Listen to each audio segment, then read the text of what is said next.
Hello, I am Dr. Kelly Aliano, and I was one of the instructors for the COIL collaboration entitled Art and Inequality during the spring 2022 semester.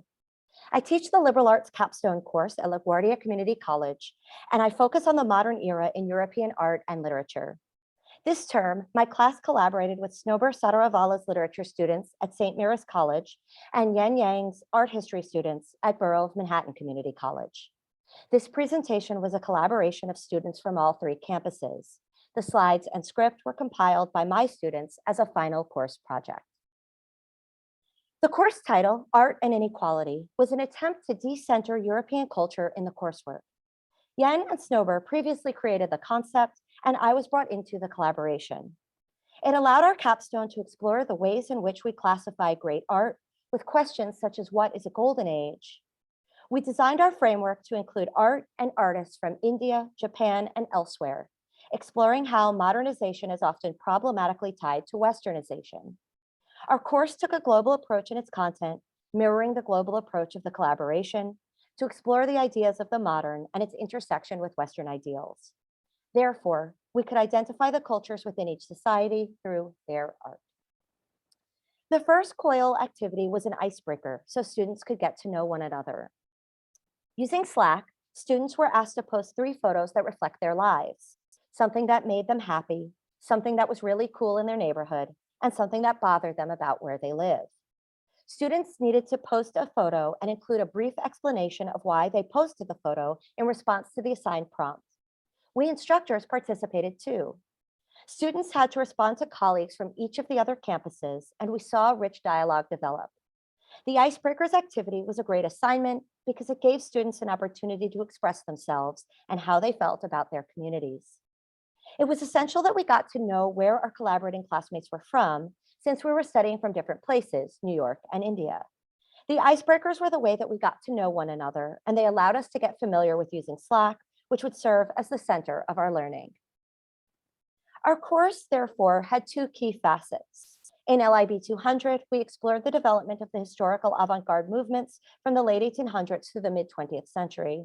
And through the COIL project, we gained intercultural experience and worked with a variety of technological tools.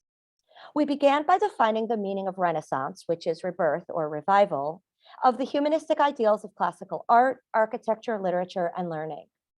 The movement is said to have originated in Italy in the 14th century and later spread throughout Europe. In the medieval period, even though we call this a dark period, it was not one for the entire world. In the 5th through 13th centuries, for example, in the Middle East, particularly Baghdad, was a brilliant place to learn art. There was a library called the House of Wisdom, so we could say that Islamic culture in fact gave rise to the Renaissance. To further our understanding of how the Eurocentric issues with our common understanding of art history came to be, we heard from one of the collaborating instructors on the subject of the Renaissance. In the first lecture, given by Professor Yan Yang, we talked about the Renaissance period, which was in the 14th to 16th centuries, with a focus on the Mona Lisa. Professor Yang also showed us about a significant work from Japan, The Tale of Genji, to broaden our knowledge beyond a European lens. And she showed us how Marcel Duchamp played with the Mona Lisa by giving her a mustache to bring things closer to the modern. I am Muhammad Haq. My review topic is COIL Lecture 1, The Meaning of Renaissance. Introduction. Professor Yang introduced us to the meaning and source of the Renaissance and the future of Renaissance art. Meaning of Renaissance. 1. A rebirth or revival. 2. The humanistic revival or classical literature and learning that originated in Italy in the 14th century and later spread throughout Europe. Some features of Renaissance art. 1. Automatically correct rationale. 2. Illusionic space pyramidal composition. 3. Religious subject matter gradually becoming secular. The golden age of different countries. Renaissance in Italy is important to Western art history, but it was not the only age of art. When was that golden period of history in your own culture. Japan's Golden Age, Heian period 900, 794 to 1185. Example of Japan's Golden Age, the Tale of Genji. Renaissance in different perspective. Why is an Italian movement named using French word? Why do most of us know about the Italian Renaissance? Effective argument. Step 1. Mona Lisa is a world-famous painting and she is a half-length portrait of a woman by famous Italian artist Leonardo da Vinci.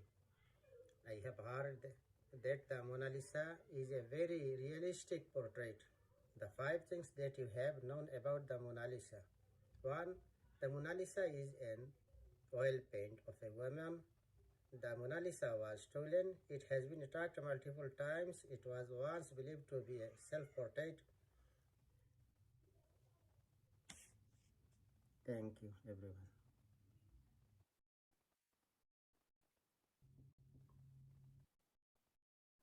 The first assignment during the Renaissance lectures was for the class to think about their own personal culture and what would be considered the golden age of art or their Renaissance. The Mona Lisa is known worldwide and is considered one of the most famous pieces of art. A fun fact that we learned was that Da Vinci's painting was actually based on a real person.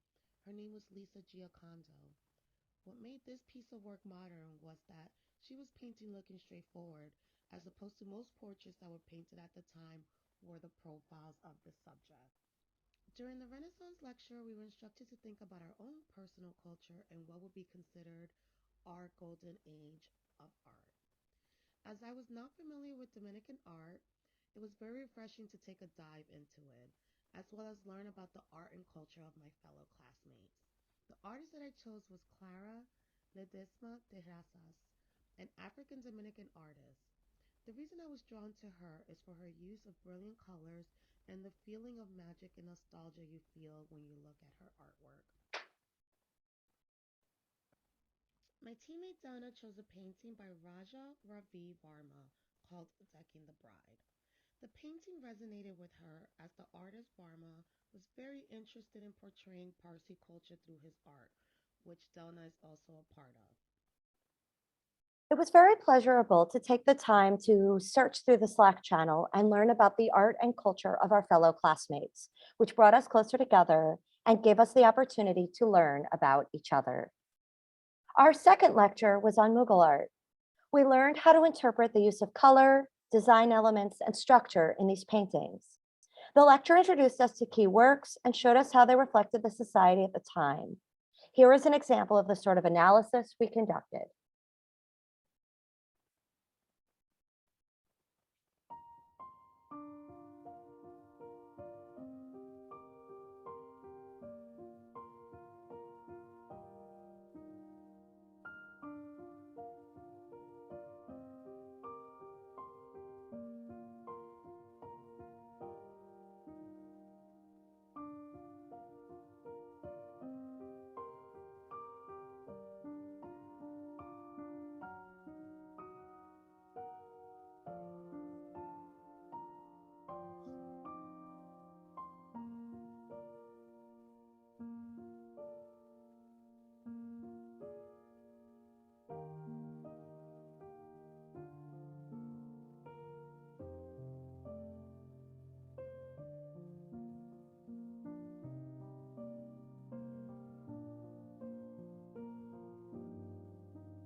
first collaborative group activity was the students' second assignment, for which they were tasked to recreate and reimagine a work of art.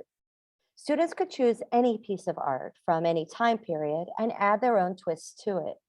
One example that was used as a sample of the assignment was again the Mona Lisa, which has been reimagined many different ways. The first step of the assignment was for students to collaborate in their teams. As the students talked through their ideas, they had to choose what painting they thought they could reimagine or edit, and also the new image the group's assignment would portray. Each creation at the end of this assignment had its own twist, depending on the piece and the student's concept. Students also were tasked to write an explanation about the process and how they chose what they did.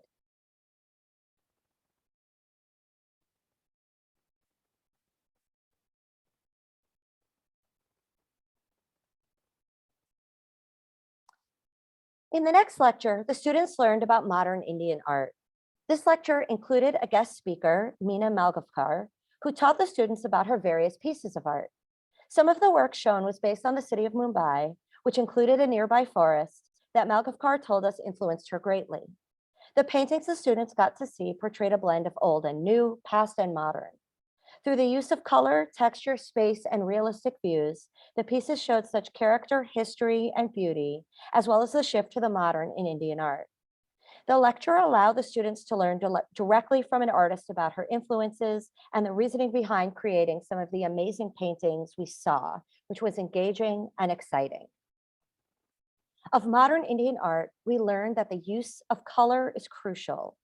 Color helped portray character, vibrancy, happiness, sadness, and so much more, used by many different artists carrying over into the modern.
Our final collaborative lecture came from me, the LaGuardia instructor, and focused on the ways in which World War I made us modern. In this video, we will hear some of the key details we explored in the lecture, which included the modernization that was brought on by the First World War, Expressionism, especially the work of Ernst Ludwig Kirchner, and the Dada movement, which raised the big question, is this art?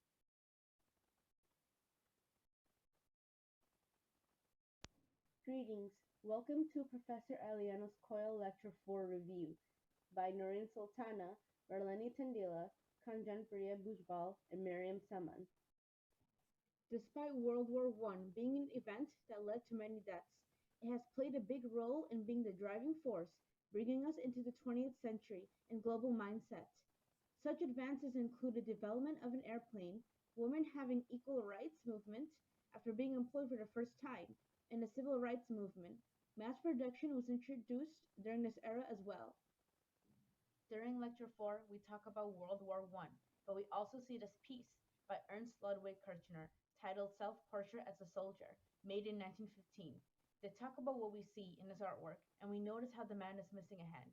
We see the number on the soldier's shoulder, the figure behind him, and more. The missing hand in the piece can be a metaphor, as the soldier has lost a piece of himself. I believe this is art, as we're able to hold a message through this piece and make a story out of it. It is also painted in a way that stands out to us. We see the red and vibrant blue, light and dark colors, and different images that stand out to us. The movement of Expressionism, from a historical point of view, was already being practiced as early as 1905. The idea was to find a way to present the subjective individualized experience. Naturalism is an objective representational approach for example, to get the most precise, detailed scientific perspective.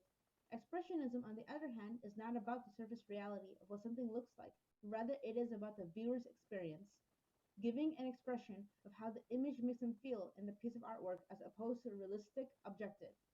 Subjective POV of the creator of the piece of art is more of what we are looking for. It is used to present our subjective and individualized experience of something. Because of this new knowledge about Dada, we tried our own hands at creating work in the Dada style. As an independent activity submitted via Padlet, each student had to create their own Dada poem. The Dada poem is a combination of words, sentences, or phrases that are put together in random order to form a poem. Students used articles from a newspaper and had to cut out every word, rearrange them at random, and finish by gluing them onto a piece of paper. The poem had an extremely large chance of not making sense due to the new order of the words, but was well worth it and very interesting to see what the final products were. Our next collaborative assignment was to create exquisite corpse works in our groups. This particular assignment proved to be quite challenging. Many struggled with a lack of experience writing poetry or making art. There were time constraints due to differing time zones, and ultimately there was a lack of communication in some instances. This tested students' ability to collaborate, to be sure, but it allowed them to deepen their understanding of modern art and their collaboration skills. The students ended their collaborative work by creating the materials seen throughout this presentation within their groups. Each group was assigned a component of the project to cover, and they shared their thoughts and materials on that subject. Through COIL, which allowed us to collaborate with a fellow CUNY school and St. Mira's College in India, all of us were able to not only get to know people from different schools, but also to learn about different cultures. The assignments this semester were set up not only to work together as peers, but to learn about each other through art. The connections and bonds that were built will be ones for life. Thank you so much for your time. Please feel free to reach out to me with any questions. Thank you.